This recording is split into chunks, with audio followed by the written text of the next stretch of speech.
Doing petty cash for the first time, or you have completed petty cash before and you still had troubles grasping the concept, well, this video is for you. What we're going to go through are some questions which will highlight several different methods that are approaches that you can take in handling petty cash. So before we get started, first let's understand what petty cash is. A business usually has a small sum of cash uh, in the business for purchases of small expenses. So small expenses could be stuff like stationery, or you're paying maybe taxi fare for someone, things like that, right? Where you don't have to, write a whole check or swipe a card for a big amount. Petty cash just covers small expenses. So the issue that most people encounter is reimbursing the petty cash after they've spent the money. Okay, so reimbursements of petty cash can happen at several different stages. You can reimburse at the beginning of the month. You can reimburse during the month. You can reimburse at the end of the month, right? Those are the three main times reimbursement can occur. So we're going to go through this question called Bajan Spices, and we're going to see what happens and how we complete our reimbursements. All right, so let's get started. Bajan Spices, it says that they operate a float of $200 for its petty cash monthly transactions. The float is normally reimbursed by the head cashier at the end of each month, but this was not done in July 2024. So one of the first things that you need to pick up is when the reimbursement is happening. So in this case, it happens usually at the end of each month. All right.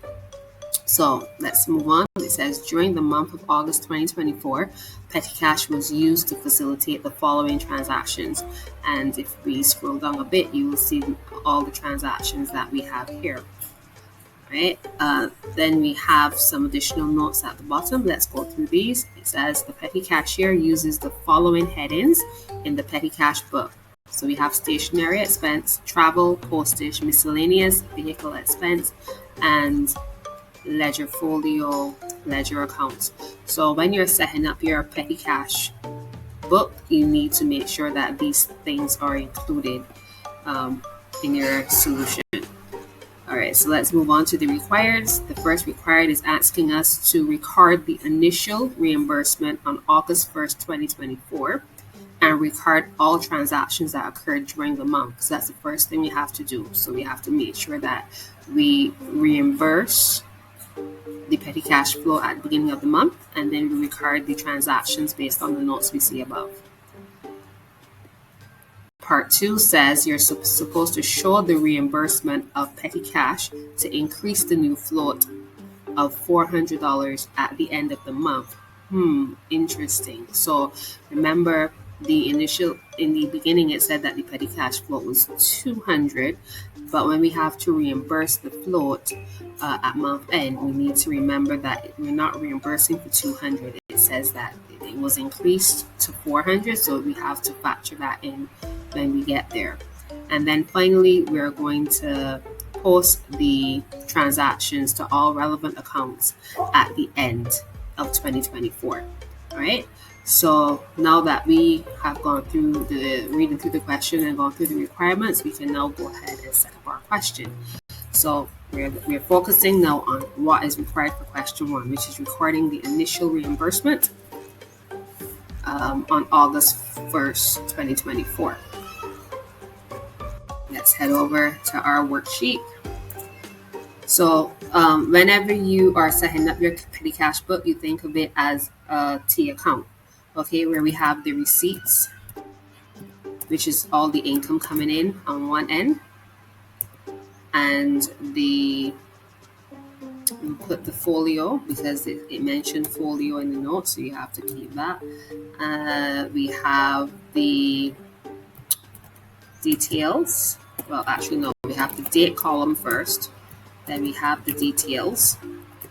So these 4 columns you should automatically know how to set up in the beginning. Receipts column to record the income, transactions folio to use for referencing. So for example, when we reimburse the petty cash, we would put CB to show that it came from the cash book. And not here, I said cash book.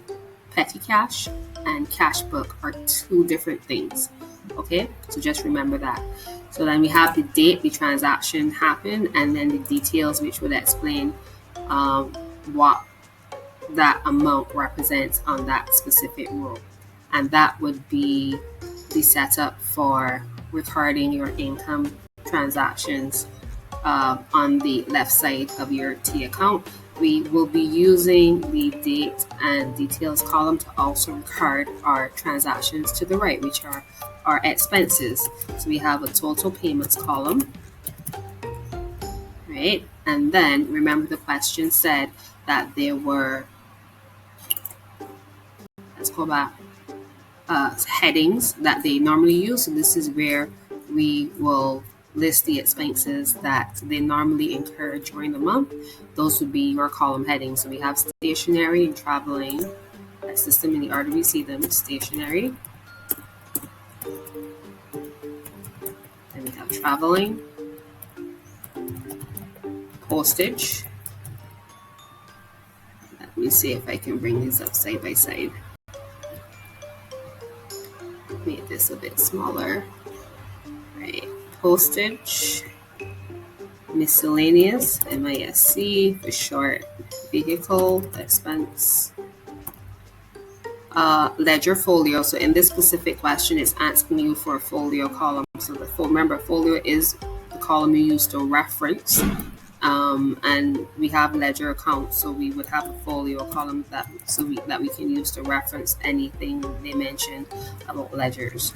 And ledgers would be recognizing transactions that relate to either your sales ledger or your purchases ledger. Those are the ledgers that we're speaking of in this case, right? And then we just write ledgers here.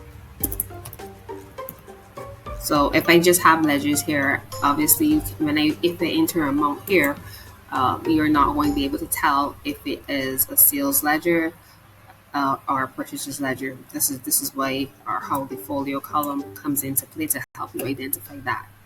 Okay, so we have that detail. We have our question set up to start entering our transactions that occurred during the month. So let's start. It says on August 1st, the cashier reimbursed the head cashier reimbursed the petty cashier $125. Note that, remember, the float is $200, so which means that there was a balance that came forward into August. And that balance would be 200 minus 125. So 200 minus 125, which is the reimbursement amount. So the balance that came forward was $75. Okay, so this is on August 1st. And we would type the balance brought down from the prior month. Okay, not all of this is on your receipt side. All right, let's see if I can highlight that. This is your receipt site, and over here would be your expenses. I will highlight that when I get over there. Okay, so we recorded, this is the balance brought down, as I said. So now we can go ahead and record the what the head cashier reimbursed the petty cashier with. That is $125. So the sum of the two should add up to the $200. This is where you use the folio to show that money was on the other end, came out of the cash book to reimburse your petty cash book. Okay, always make sure you enter your dates, August 1st. And in this case, instead, this is not a balance brought down, this is a reimbursement. Okay, so maybe that's what we type here, reimbursement. And we have just completed recording our initial reimbursement, and that's what the question said. Record the initial reimbursement on on August 1st, and then we can go ahead and record all the other transactions. So that's the next step. Let's go through the transactions and see how we enter these. So these on August 2nd, what happened? It said we reimbursed messenger bus fare, right? So bus fare would go under, you can write bus fare here in the details so that we know that that's what it is. Always make sure when you're entering the expenses that you enter the figure in the total payment column first before you head over to your respective expense columns. So which means I am saying that oh, I'm sorry, I missed one. We can go. Let's do that first, which is purchase paper clips and tape. I missed that one, sorry. So that happened on August 1st. And you can write, we know paper clips and tape, that is stationery, so you can write that as your grouping word. You enter the payment of $13.75 on that line, as you can see here, $13.75. And then you go on to stationery and you also enter that amount, same amount, $13.75. So again, you make sure you enter the amount in the total payment column first, and then you go ahead and enter it under the respective, the associated expense column. Okay, so let's move on to the 2nd of August. What happened? 2nd of August, this is where we paid the bus fare. So we put in that detail. The amount was $7, type 7, and then we go over to traveling, bus fare, you're traveling, so the associated column would be that. That's done. On the 3rd, we paid for cleaning of the office. So that happened on the 3rd. Into your date, you can type the word cleaning. Total payment for cleaning was $50. So there you go. And then you head over to the cleaning column. Do we have one? Let's just make sure I didn't miss anything. Stationery, traveling, postage, miscellaneous. So there's no column for cleaning, so we can drop that then under miscellaneous, just because they didn't mention an expense column for cleaning. So we can put 50 there. Right. And then on the 5th, we purchased tea, coffee, and sugar for the office. Again, if you look at the options that they gave us, we don't have anything for office expense. So we can put that as well under miscellaneous. So we can, that happened on the 5th. So we can put, we purchased, just so tea, coffee, etc. The amount spent was $6.83. And we head over to miscellaneous, and we put the $6.83 there as well. Tire repair, that happened on the 7th. Tire repair, and $10 is what was spent. And we head over to, we have a vehicle expense column, so we can put the $10 there. Then we have on the 10th, cleaning materials for the office. Again, we can type that, cleaning, if you want to say materials. And again, don't overthink the description. You can use back what they have if you want, or use an appropriate word for grouping stuff. Total payment for cleaning materials, that would be $6.92. We head over to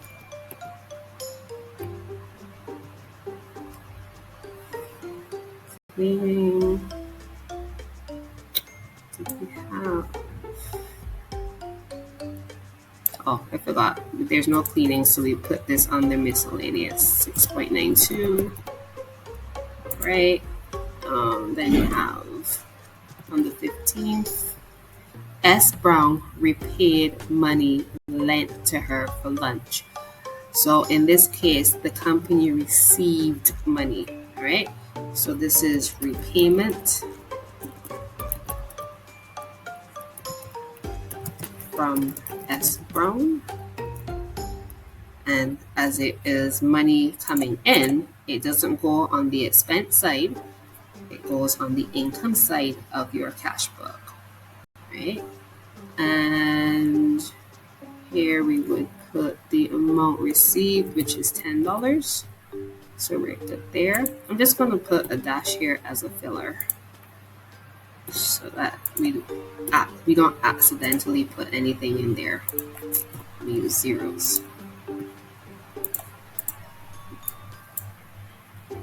All right, good. So coming down the line, we have on the 16th, gas bought for company vehicle. So we can put gas and the total. Oops, sorry. I missed one again. We have another one on the 15th. Just enter that quickly. It said vehicle repairs. Vehicle repairs. That totaled $65. So we come over to the vehicle column and we type 65. Then we have on the 16th, over here, the gas, which is also a vehicle expense, and that was $30. We go back to vehicle column and type 30 there. All right. And then we have the 17th. It says that we received money to replenish the petty cash fund to a new float of $400 since the fund had been so rapidly exhausted. Interesting. So how would we do that? You know that we started off with a float of $200, and now the money went so fast that they decided on the 17th that when we replenish, we're not going to replenish for 200, but it would go up to 4. So in a case like this, you need to do a little calculation, and you can do your calculation to decide. What you do is, I'm just going to type it down here. Calculation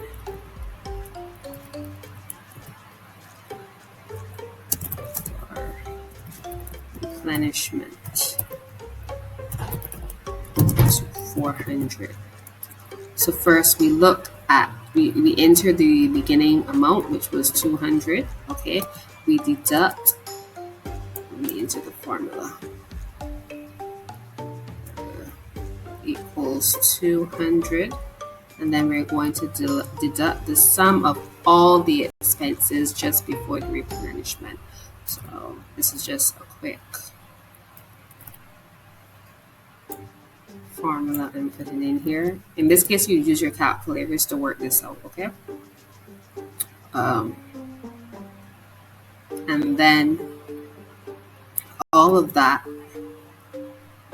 is actually taken from, I should put that there, your $400. All right. So your replenishment is actually on the 17th, $389.50. Okay, so replenish.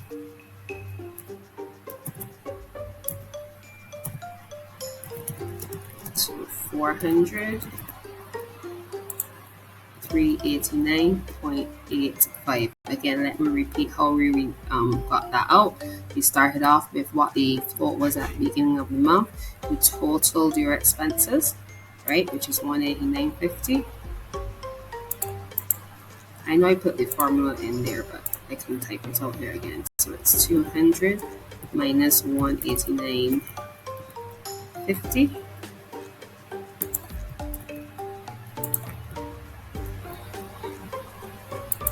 Your 400, that is deducted from your $400 to give you the 389.50 we have there, right? 389.5, which is your replenishment amount. So So if you're having difficulties understanding this particular transaction on the 17th, just rewind the video and go through it carefully, because this is important due to the fact that the replenishment was not for 200, it was for the increase to 400. If it was for 200, you would just again basically do the same thing, but they would be subtracting it from 200 rather than 4. All right, so let's continue. We have our replenishment recorded with 0 hairs of filler. On the 17th, we paid for cleaning the office. This is another office cleaning. And this will go over to miscellaneous.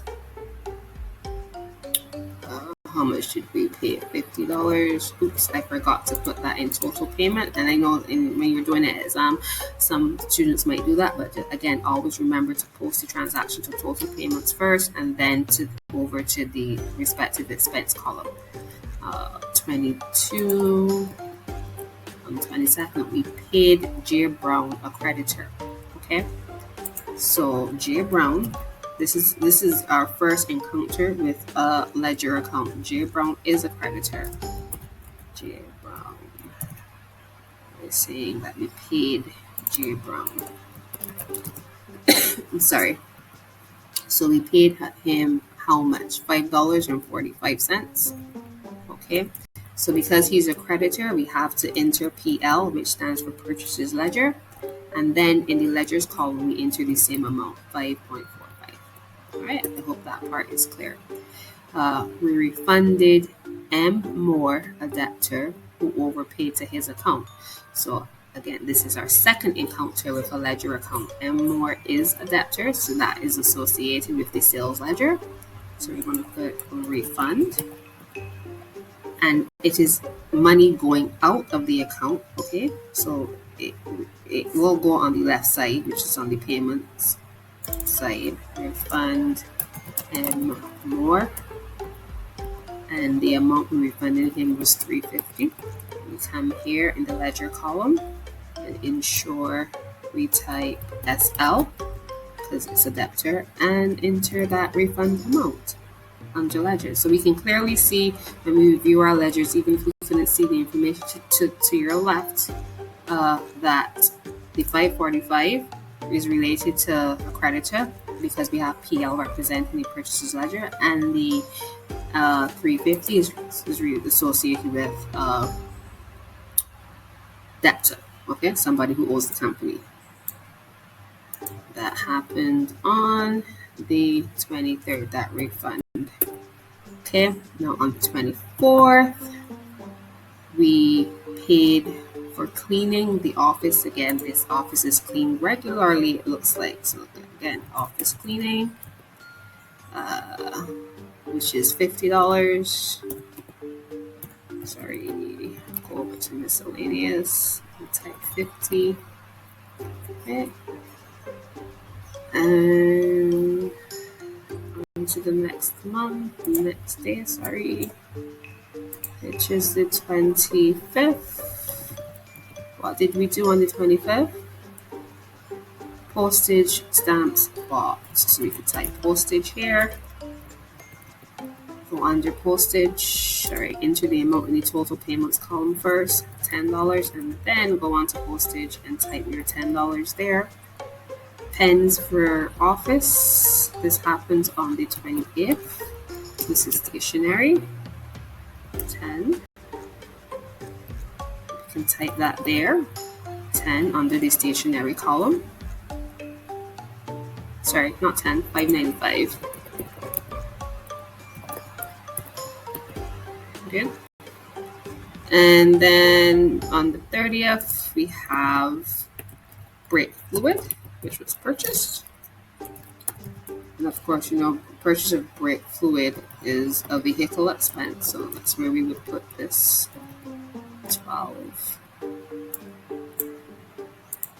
And finally, on the last day, we paid for magazine subscriptions. So, subscriptions. You can put magazines if you want to, but just this is a miscellaneous expense because we don't have a particular expense column for this. And it looks like, fingers crossed, that we entered all of our transactions that occurred during the month. So let's double check. Let's do a quick double check. We have our 75 balance brought down, and then we have the $25, the 125, sorry, that we were reimbursed. Okay, then we have on the first the purchase of stationery for $13.75.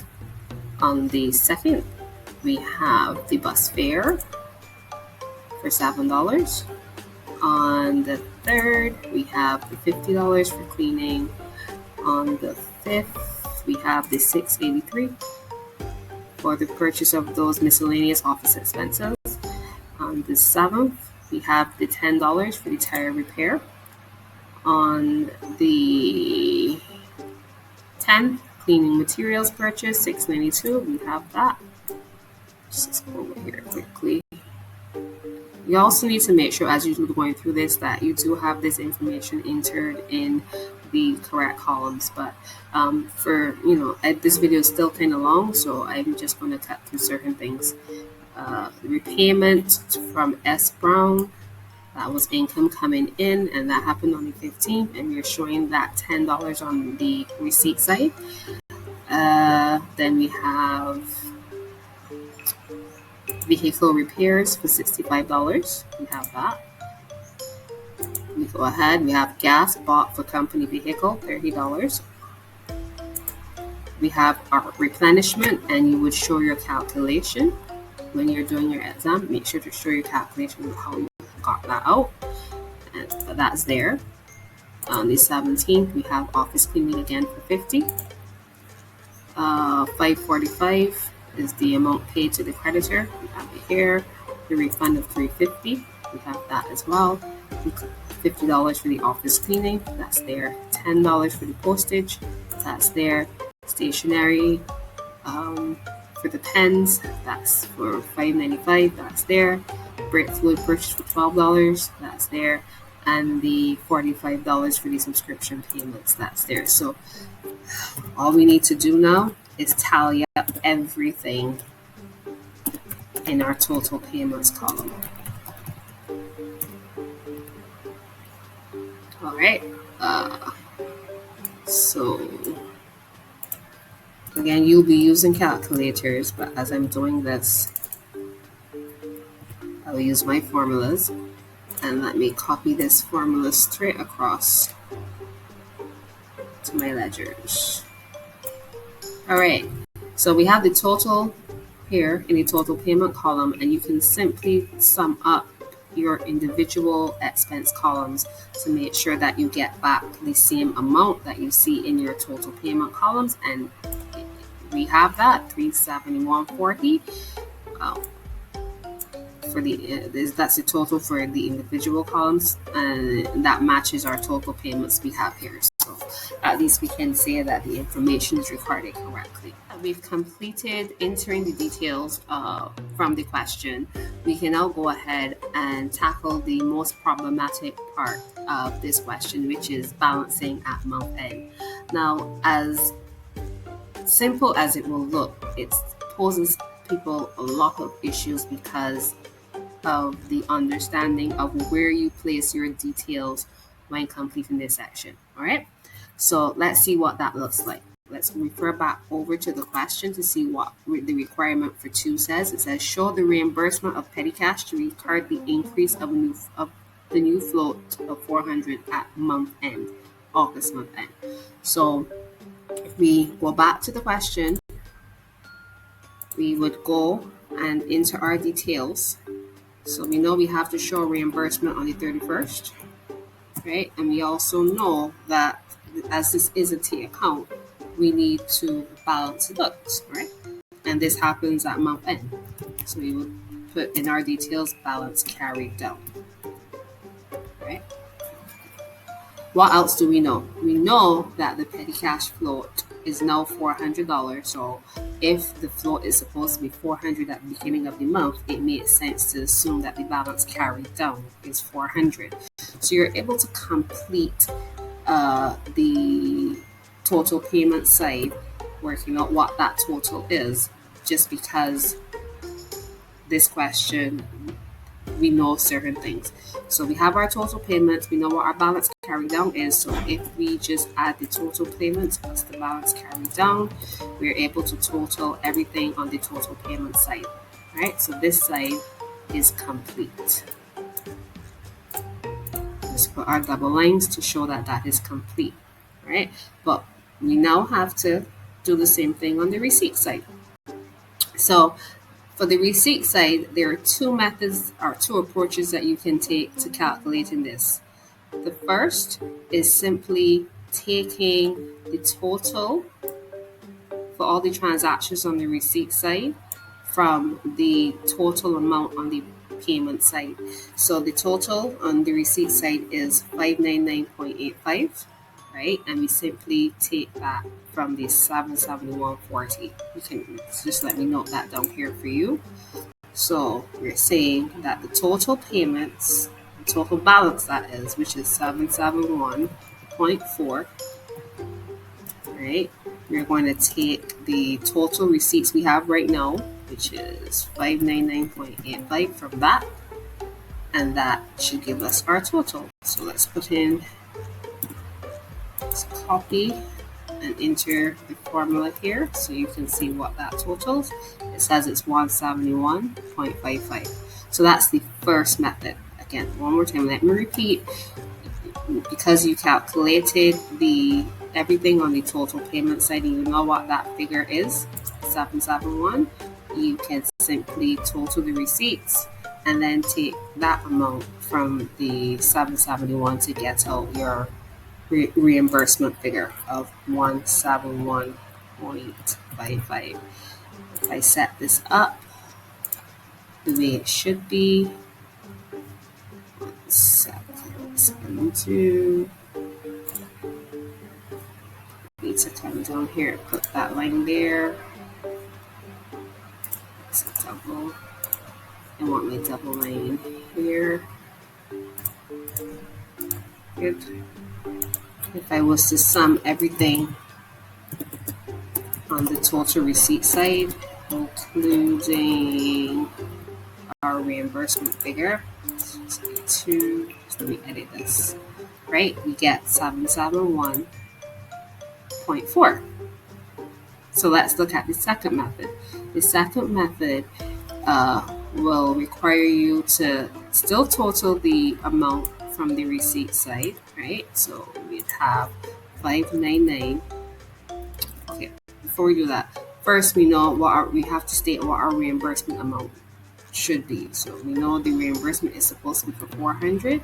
So we state that, and then we will be deducting the 599.85 minus your total payments of 371.4. So whatever the net amount for that is deducted from your reimbursement amount. Let's see what we get here. Let's just copy that formula.